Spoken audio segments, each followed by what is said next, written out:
Tak ingat, ana tak ingat.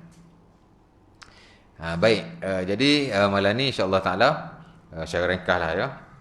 Saya nak berkongsi sebuah hadis Rasulullah sallallahu alaihi wasallam yang diriwayatkan oleh Al-Imam At-Tabarani rahimahullah dalam Mu'jamnya daripada Ibnu Abbas. Ia hadis yang masyhur, walaupun dari sudut sanadnya ada dipertikaikan lah ya, ada yang kata isnaduhu jayyid, isnad sanad dia, sebab hadis ni diriwayatkan dengan banyak jalur dan banyak lafaznya ya. Okey je as long as makna dia sahih ya. Tapi jika dilihat dari sudut sanadnya, saya rasa mungkin ada hadis ni yang statusnya hasan ya. Di mana Rasulullah sallallahu alaihi wasallam bersabda. Saya suka hadis ni sebab dia orang kata apa? Merangkumi kehidupan ibadah kita lah ya. Sabda Rasulullah sallallahu alaihi wasallam, arba'un man u'tiyahunna faqad u'tiya khairat dunya wal akhirah. Arba'un man u'tiyahunna faqad u'tiya khairat dunya wal akhirah. Ada 4 perkara jika kamu ataupun seseorang itu diberikan, yakni oleh Allah Subhanahu Wa Taala, maka ia telah mendapat kebaikan dunia dan akhirat. Ya. Ada 4 benda lah ya. Pertama, lisanan zakira. Ya. Itulah lidah yang sentiasa berzikir. Lisanan zakira. Ya. Lidah yang sentiasa banyak menyebut Allah Subhanahu Wa Taala. Ya. Sebut Allah ni bukan Allah begitu. Mana banyak memuji Allah Subhanahu Wa Taala. Banyak mengagungkan Allah Subhanahu Wa Taala. Banyak mensucikan Allah Subhanahu Wa Taala. Ya. Lisanan zakira. Dan kalau kita lihat praktikal Rasulullah sallallahu alaihi wasallam dalam kehidupannya, memang baginda banyak menyebut nama Allah Subhanahu Wa Taala. Ya. Baginda banyak memuji Allah Subhanahu Wa Taala. Baginda banyak mensucikan Allah Subhanahu Wa Taala. Baginda sentiasa bertasbih ya. Baginda sentiasa bertahmid ya, dan seumpamanya. Sama ada secara am, yakni ya, secara am ni maksudnya tidak ada masa tertentu, tidak ada waktu tertentu, tidak ada tempat tertentu, dan of course tidak ada bilangan-bilangan tertentu ya. Ia merujuk kepada sunnah Rasulullah SAW yang mana Nabi sebut ya, siapa berzikir sekian dapat sekian ya, kan? Ataupun sebaik-baik perkataan yang disukai Allah itu dipanggil zikir yang am. Am ni maksudnya dia tidak related to any places, any circumstances ataupun dia punya bilangan. Mana umum? Ahabbul kalami ilallah subhanallah wa bihamdi ya. Al-Imam An-Nawawi rahimahullah dalam Al-Azkar ya, antara hadis zikir yang terawal yang dia bawa ialah hadis ini, hadis Muslim daripada Abi Hurairah radhiyallahu taala anhu ya. Ahabbul kalami ilallah subhanallah wa bihamdi ya. Sebaik-baik ataupun perkara yang paling disukai oleh Allah, ahabbu al-kalami ilallah ya, perkataan yang paling dipanggil isim tafdil dalam bahasa Arab ya. Ahabbu, benda yang paling disukai ya. The most like by Allah Subhanahu Wa Taala, benda ataupun perkataan hak Allah Taala paling suka. Ahabbul kalam ilallah subhanallah wa bihamdi. Perkataan yang paling disukai Allah ialah subhanallah wa bihamdi. Itu yang am lah, kita boleh sebut pada bila-bila masa di mana sahaja. Tak ada bilangan-bilangan tertentu. Terpulang kepada individu. Ini dipanggil zikir-zikir yang am. Kita digalakkan mengamalkannya sesuai dengan keadaan hadis itu sendiri, mana all the times ya. Dan tidak ada satu standard yang diberikan oleh Rasulullah sallallahu alaihi wasallam. Awak boleh baca satu hari 100 kali, go for it. Kan? Awak boleh baca satu hari 1000 kali. Ya, awak most welcome. Saya boleh baca 10,000 satu kali, satu hari. Sekali lah kan. Ya. Dan tak perlu diletakkan standard pun. Lebih teruk lagi letak satu standard, letak fadilat suka-suka dia, ya kan. Kalau nak rezeki tak putus, ni bacaannya. Astaghfirullahalazim 100 kali, subhanallah 100 kali, selawat 100 kali. Mana dia tahu? Kan? Saya telah diijazahkan. Besar sangat ijazah dia tu. Kan? Jadi zikir-zikir yang am yang diajar oleh Rasulullah SAW telah dikhususkan, telah di pattern-patternkan seumpama itu. Nabi tidak meletakkan standard. Who are we to put the standard on that hadis ataupun on that amalan? Siapa kita? Amal lah apa-apa yang diumumkan oleh Rasulullah. Nabi pun tak bagi standard bilangannya, hatta di tempat-tempatnya. Sebab tu ulama membahagikan ini dipanggil zikir yang am, diamalkan pada bila-bila masa, di mana sahaja mengikut kepada kehendak dan volunteer kita. Sukarela kan? Tatawwu. Lepas tu dalam hal yang bersifat tak wajib seumpama ini, Nabi bagi kebebasan.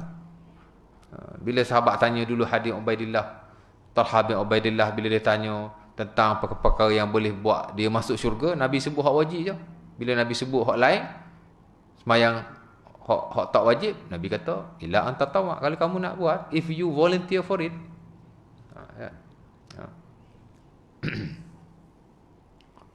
Jadi begitulah ya. Banyaklah subhanallahil azim, subhanallah wa bihamdi, dan banyaklah kita dapati yang am. Ada yang khas tu hak tu lah. Bangun tidur, nak tidur, masuk tandas, keluar tandas, masuk masjid, keluar masjid. Ini sama ada yang am atau yang khas. Khas ni maksudnya ada tempatnya, ada waktunya, ada circumstancesnya, keadaan-keadaannya. Bila sedih kita nak baca apa, bila takut kita nak baca apa, ya? Dan ada bilangan-bilangannya tertentu, ya? Dua-dua ni kalau kita amalkan, dia termasuk dalam lisanan zakira. Hatta kalau kita lihat Al-Imam Ibnu Salah rahimahullahu ta'ala, dia one of the biggest scholar in Syafi'i side. Dia ni kira ulama besar mazhab Syafi'i ni, Ibnu Salah ni.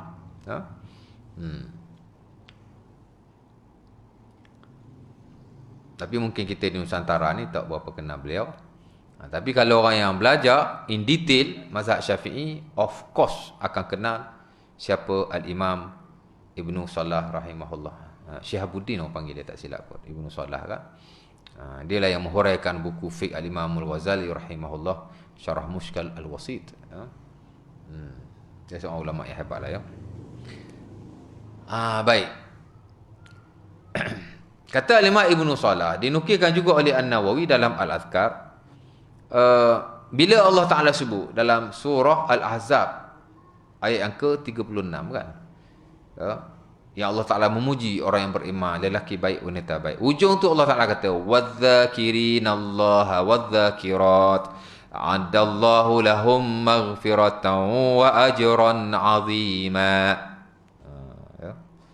Ayat tu panjang juga tu, saya tak apa ingat. Tapi ujung tu, saya quote sifat orang yang beriman. Hak ujung tu, lelaki baik, wanita baik, ialah الذَّاكِرِينَ اللَّهَ كَثِيرًا وَالذَّاكِرَاتِ.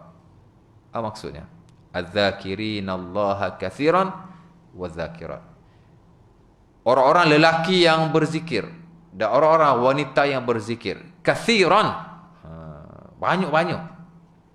Adallahu lahum maghfiratan wa ajran azima. Allah Ta'ala menyediakan bagi mereka pengampunan dan pahala yang besar, ya. Kata beliau, yakni Al-Imam Ibnu Salah, az-zakirin Allah katsiran wa zakirat, orang yang dikira berzikir banyak-banyak kepada Allah ialah orang yang melazimi zikir-zikir khas yang diamalkan oleh Rasulullah sallallahu alaihi wasallam. Zikir-zikir khas ni kita jaga. Hak umum tadi base kepada kemampuan dan juga kehendak kita. Tak ada satu standard. Tapi hak ni dia dah di standard kan? Kan? Tempatnya di standard kan? Kalau ada bilangannya, walaupun tidaklah banyak yang ada bilangan ni. Zikir-zikir yang khas yang ada bilangannya, setahu saya after semayang adalah bilangannya. Ya tak? After witir, subhanal malikil kudus, subhanal malikil kudus, subhanal malikil kudus. Dan tak salah kalau kita tambah rabbil malaikati warruh. Rabbul malaikati warruh. Tak salah walaupun ada petikan yang sikit, dia sudut sahih sanadnya dan dhaif. Itu 3 kali kan. Adalah yang ada bilangan-bilangan tertentu tu. After semaya tasbih 33, tahmid 33, takbir 33 atau 34, ataupun kita buat 33 33 33, tutup dengan la ilaha illallah wahdahu la syarikalah. Tak kisahlah ya, tapi tak banyak hak ada bilangan-bilangan ni. Hak tadilah hak khusus tadi, hak juga disebut sebagai hak muqayyad ni makna hak terikat. Kadang-kadang terikat dengan masa, kadang terikat dengan tempat, kadang terikat dengan bilangan ya. Terikat ni masuk kita kena stick kepada apa yang diriwayatkan, apa yang mansus, yang dinaskan oleh Rasulullah SAW. Kerana apa yang dinaskan itu yang distandardkan. Tak boleh kita pandai-pandai nak buat standard sendiri. Saya tak cukup Ustaz kalau lepas sembahyang setakat nak subhanallah 33 kali. Apa yang ada pada 33 times of tasbih? Tak banyak. Sikit sangat tak? Saya nak baca 100 times. Bacalah. Even kalau awak nak baca 1000 times pun, go for it. Tapi dia has nothing to do dengan zikir after sembahyang. Dia tak ada kena-mengena. Itu tambahan kita dari sudut keumuman kita berzikir kepada Allah. Mana kita buat 33. Lepas tu tapak lah. Nak berzikir sampai 2-3 jam pun, go for it. Jadi kata Imam Ibn Salah, kalau kita jaga zikir-zikir yang khusus ini, insya-Allah taala mudah-mudahan kita sudah termasuk kepada az-zakirinallaha katsiran wa zakirat. Kerana jika kita himpun-himpunkan, dia meliputi seluruh kehidupan kita. Berbanding zikir yang am. Zikir yang am tadi kita puji Allah saja, kita puji begitu kan. Tapi hak ni dia sudah dilengkapkan dengan setiap gerak-geri kita. Jadi satu standard yang disyariatkan kepada kita, dan dia adalah zikir yang terbaik. Bangun tidur baca lagu ni. Pergi pula ke tandas, baca masuk tandas pula. Lepas keluar tandas, baca pula zikir keluar tandas. Lepas tu apa kita buat? Normally in the morning. Ambil wudu, baca pula zikir ambil wudu. After wudu lah ya, before wudu bismillah saja. Tapi ada satu doa juga yang diriwayatkan. Adalah yang kata hadis tu okey. Macam mana hadis tu? Tak amal, tak ingat. Doa sebelum wuduk tu lepas bismillah baca apa? Tapi jarang ada lah pasal dia Allahumma apa dah? Tak amal saya. Siapa tak amal juga. Tu saya tak ingat. Tapi bismillah sudah memadai lah. Bismillah. Tu ambil wuduk ataupun sebelum tu kita siwak. Dan begitulah seterusnya. Keluar rumah, kita nak naik kenderaan, kemudian kita nak masuk masjid, sampai kita tidur balik. Dia kata kalau kita amal hak ni saja, mudah-mudahan kita telah termasuk dalam az-zakirinallaha katsiran wa zakirat. Maksudnya kita jaga zikir-zikir yang muqayyad ataupun yang khusus ini, benar barulah kita tapak dengan zikir-zikir yang am. Kita nak tasbih lah. Tapi hak spesifik ni yang telah distandardkan oleh Rasulullah ni kita jaga sebaik mungkin ya. Dan lebih ditekankan lagi hak ada hubung kait dengan ibadah. Kerana kadang-kadang kemuliaan satu zikir bila dia related kepada satu-satu ibadah yang spesifik. Ya. Kenapa kita kata semayang rawatib, ba'diyah dan qabliyah yang muakkad itu seafdal-afdal semayang sunnah. Min afdali tatawu'at. Seafdal-afdal semayang sunnah. Ulama khilaf sebenarnya. Semayang sunnah ni hak mana lebih afdal? Sebahagian kata qiyamul lail. Ya, sebahagian kata semayang rawatib ba'diyah qabliyah. Ya. Tapi tak dinafikan kenapa semayang itu jadi semayang terafdal lah, terafdal. Pasal apa? Selain daripada ia selalu diamalkan oleh Rasulullah sallallahu alaihi wasallam, Nabi tak pernah meninggalkannya. Hatta kata Abu Musa dalam Sunan Abi Dawud, bila dia sentiasa jaga sembahyang rawatib ini, terutama sembahyang zuhur qabliyah ya. Pasal apa kau selalu buat sembahyang ni ya?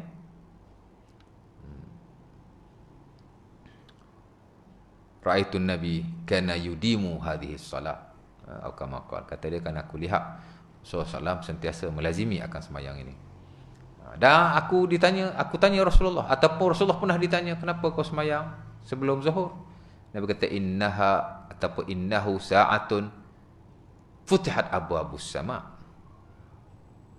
wa uhibbu an yurfa amali wa uhibbu an yurfa li amalun salih. Abu Musa kata, Nabi ditanya kenapa aku semayang tak tinggal lah before zuhur, kerana Nabi tak tinggal. Itu satu kelebihannya. Kemudian Nabi pun pernah ditanya, kenapa kau tak pernah tinggal? Kan? Dah buat. Kadang-kadang Nabi pun ditanya. Jadi kalau orang tanya kita, bila kita buat satu amalan, tidak salah, malah itu yang disuruh dalam syarak. Kita kena selidik. Pasal apa? Manusia, tuan-tuan, dia sentiasa ada sifat ingin tahu. Mana boleh kita sekat, kan? Dulu halal contohnya, lalu ni dah jadi tak halal. Orang nak ada sikap nak tahu, ada sifat nak tahu lah. Tiba-tiba kita nak sekat pula, terima je lah. Mana boleh macam tu, kan? Jadi jelaskanlah, itu saja, very simple. Ada isu yang besar, penyelesaiannya hanya kecil saja. Beri penjelasan, that's it. Tapi selagi kita tak bagi penjelasan, dia akan berpanjangan dan akan timbul polemik dan isu-isu yang lain. Sedangkan cara nak menanganinya amat mudah sekali, kan? Dahulu tak boleh, lah ni boleh. Orang petikai lah, orang nak tahu why, kan? Kalau orang berjawatan mufti pun nak tahu kenapa, apatah lagi kita orang bawah. Termenung aja macam ustaz cakap pasal apa je. Bismillah. 20 minit ke saya? Nak habis yang tu, jadi amat penting sekali kita jaga zikir-zikir seumpama ini. Kenapa saya kata ia telah distandardkan oleh Rasulullah SAW? Sebenarnya zikir ni standard belaka. Kita tak boleh nak ubah pandai-pandai kita. Hatta kita tak boleh nak bawa mari satu zikir yang tidak ada dalam syarak. Kerana zikir adalah ibadah. Dan ibadahnya adalah wahyu. Asasnya adalah wahyu, tauqif. Kerana dia tidak boleh diubah sama sekali. Sebab tu kita kata dia tak boleh diubah. Tak boleh. Hatta Imam Al-Qurtubi rahimahullah dalam tafsirnya, bila dia menghuraikan tentang kesesatan orang-orang Yahudi dan Kristian, mereka merubah agama Allah, mereka mengubah ajaran Nabi-Nabi mereka, termasuk amalan yang disuruh mereka lakukan. Mereka buat juga, tapi mereka buat amendment, kan? Sikit pun dia nak buat. Allah Ta'ala kata, wa qulu hittatun naghfir lakum, kan? Kamu nak masuk Baitul Maqdis, kamu kata hittah, ampunkanlah kami. Mudah-mudahan kami akan mengampunkan kamu. Dia kata nun, hintah dia kata. Tahu nak ejar saja. Dia tambah nun. Allah Ta'ala suka kata hittah, dia kata tambah hintah. Tambah nun. Tak sedap aku sebut hittah ni, dia kata. Sebut hintah. Pasal manusia, kan. Sebahagian daripada mereka, dia tak cukup dengan apa yang diajar oleh Nabi mereka. Kita dah innama kana qaulul mu'minin idza du'u ila Allah wa rasulih ay yaqulu sami'na wa ata'na. Allah Taala sebut dalam surah An-Nahl ayat 44, orang yang beriman senang saja jika dia diajak kepada Allah Subhanahu wa taala dan rasulnya. Ini diajak kepada syariat Allah, diajak kepada sunnah Rasulullah. Ay yaqulu sami'na wa ata'na. Mereka berkata kami dengar dan kami ikut, kami taat. Kan? Itu sifat kita. Bukan macam orang Yahudi dan Kristian, satu huruf pun nak tambah tu, kan? Akhirnya dia dilaknat oleh Allah Subhanahu Wa Taala. Bukan kerana huruf tu, kan?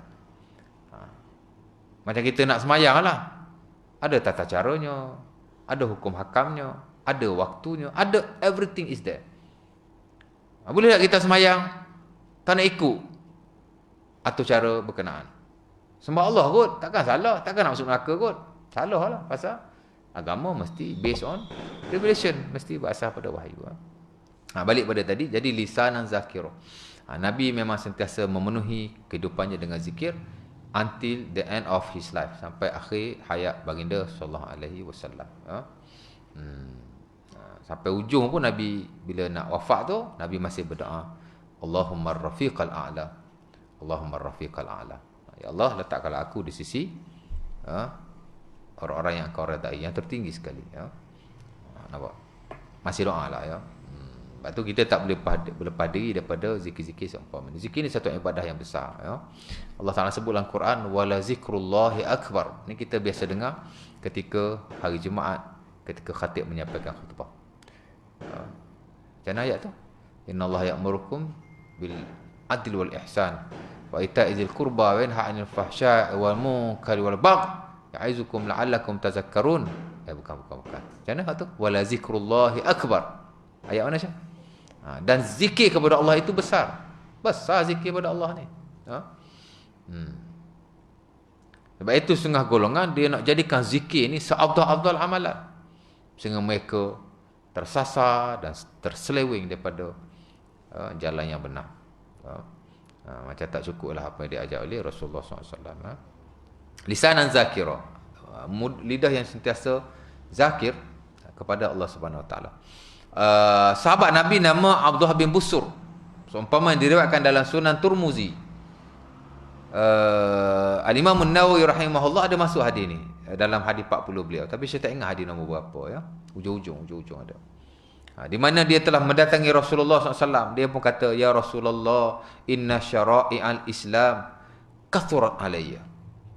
Wahai Rasulullah, aku lihat syariat Islam ni banyak ke atasku.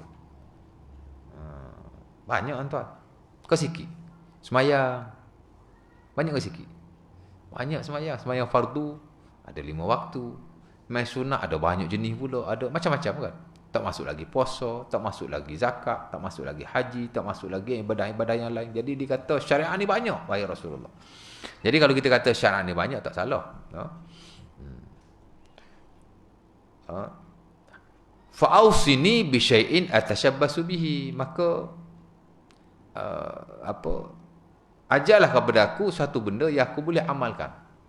Aku nak buat semua tak boleh. Itulah maksud dia. Syariat Islam ni banyak, dalam bracket aku nak buat semua tak boleh. Yalah semayang. Tahu boleh semayang semua, semayang sunat ke? Fardu of course lah kita buat sebab dia wajib. Kan? Kalau tak wajib tak tahulah kita buat ke tidak, tapi dah wajib terpaksa buat lah kan. Tapi kalau sunat tu kita buat semua ke tak? Mungkin sebahagian kita melakukannya, sebahagian kita tidak melakukan. Jadi banyak kan. Begitu juga dengan puasa. Puasa ada berbelah-belah tuan-tuan, puasa sunnah. Kita belajar dalam fiqh Ramadan atau fiqh Siyam, the science of fasting. Bab hujung-hujung tu, bab yang ke-6, yang ke-7 ada as-siyamul masnun, the preferable fasting. Kan ada banyak puasa-puasa sunnah ni. Ada yang yearly basis, ada yang monthly basis, ada yang weekly basis, ada yang daily basis. Hari-hari puasa, bukan hari-hari lah, puasa sehari, buka sehari, puasa sehari, buka sehari. Tu puasa Nabi Daud, the best fasting. Ya. Banyak puasa kan? Buat semua ke? Saya puasa setahun Ustaz, sunat sehari pun tak buat. Oh, tak berkat puasa Ramadan awak. Ni tak dalil dia. Mana kata dalil kata tak berkat mai sini? Okey je. Puasa sunat kan. Tapi kalau buat bagus. Tapi mungkin kita tak mampu melakukan keseluruhannya. Itu yang ditanya oleh Abdullah bin Busur kepada Rasulullah. Ya. Kita ni tak boleh nak tanya Nabi. Tuan. Kita tak boleh nak tanya Nabi, pasal Nabi dah tak ada. Melainkan setengah-setengah orang yang diberi kelebihan oleh Allah, dia boleh jumpa Nabi, ada yang boleh tanya Nabi. Mungkin saya tak tahulah siapa kan, ataupun mungkinlah ya, dalam mimpi ke, dalam yaqazah ke, kita tak tahu. Tapi in general Nabi dah sadar. Kita nak tanya macam mana? Kita sahabat tanya Nabi tu macam kita tanya Nabi lah sebenarnya. Tak? Kan? Jadi sama Abdullah bin Busur, dia tanya Nabi, tapi kalau kita berada di tempat beliau, mungkin kita pun akan tanya soalan yang sama. Jadi konon-konon macam kita tanya lah, wahai Rasulullah, Islam ni banyak benda aku nak kena buat, aku tak boleh buat semua wahai Rasulullah. Memang kita tak boleh buat semua pun, kan? Ajarlah aku satu benda yang aku boleh buat, ringan ke atas aku boleh konsisten. Lebih kurang itulah maksudnya. Nabi pun ajar dia. Nabi kata, Apa kata Nabi? Nabi kata ayyakuna lisanuka ratban bi zikrillah. Hendaklah lidahmu sentiasa basah berzikir kepada Allah. Maksudnya kena berzikir banyak-banyak. Ayyakuna lisanaka ataupun lisanuka ratban bi zikrillah. Hendaklah kamu membasahkan lidahmu dengan berzikir kepada Allah, ya. Itu pesanan Rasulullah SAW kepada beliau.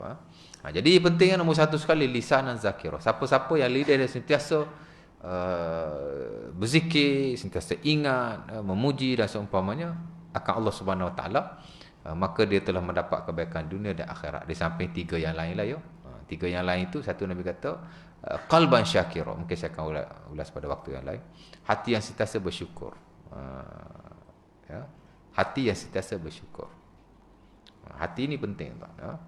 Sebab itu Al-Imam Ibn Taymiyah rahimahullah, bila dia dipenjarakan, orang nak halang dia daripada berceramah, nak menghalang dia daripada mengajar, nak menghalang dia daripada menulis.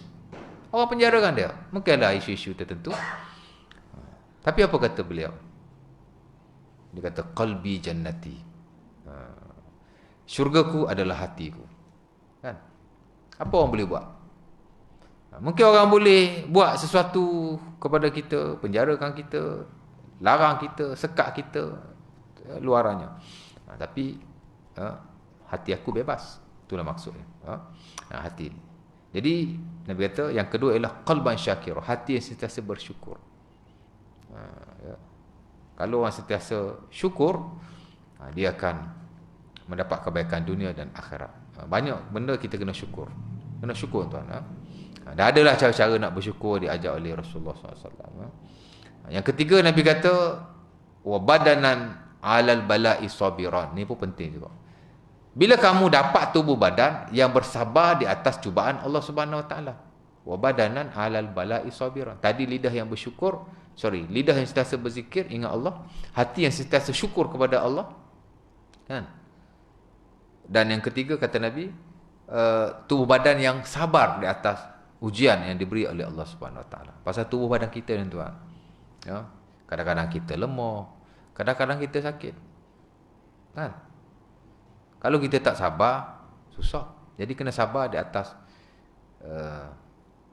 bala yang menimpa tubuh badan kita, ya. Banyak orang sakit, tuan. Ya. Tapi tak boleh, as long as kita boleh buat kerja kita, ya. Sentiasa dibantu oleh Allah Subhanahu Wa Taala. Sebab tu kita kena banyak doa, Rabbi syrah li sadri wa yassir li amri, ya. Macam dalam Musnad Ahmad, Nabi ajar kita banyak doa, Rabbi syrah li sadri, apa hadis tu dhaif. Tapi dia satu amalan yang baik, Rabbi syrah li sadri wa yassir li amri, dalam Quran kan. Itu bacaan Nabi Musa, cuma dia panjanglah. Wahlul 'uqdatam min lisani yafqahu qawli, ya. Pemudahkanlah urusanku, pemudahkanlah urusanku, pemudahkanlah urusanku. Itu penting sekali. Karena bila Allah Taala pemudahkan, insya-Allah taala, ya, mudah-mudahan. Ada keempat Nabi kata wa mra'atun tu'inuhu ala amri dinihi, dan bila dia dapat isteri yang membantunya dalam urusan agamanya, ya. Dan sebenarnya bukan isteri sajalah, ya, kawan-kawan, ya. Keluarga, ya. Dan orang yang hidup dan duduk di sekeliling kita. Mudah-mudahan dia akan memudahkan. Jadi kalau empat ni kita dapat, lidah yang sentiasa berzikir, hati yang sentiasa bersyukur, sabar di atas ujian yang menimpa tubuh badan kita, dan kita dapat orang di sekeliling kita yang baik-baik. Nak dapat yang baik-baik, kena cari yang baik-baik lah. Jadi kalau empat ni kita dapat, faqad u'tiya khairat dunia wal akhirah. Dia telah diberikan kebaikan dunia dan di akhirat, insya-Allah taala. Jadi saya rasa mungkin setakat itu dulu untuk malam ni. Oh, ada orang call.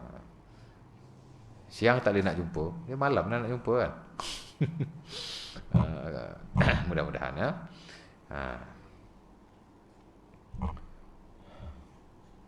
Tadi kita semayang, kalau lepas salam pun, kalau tuan-tuan tegur, kita boleh tambah satu rakaat lagi, ya.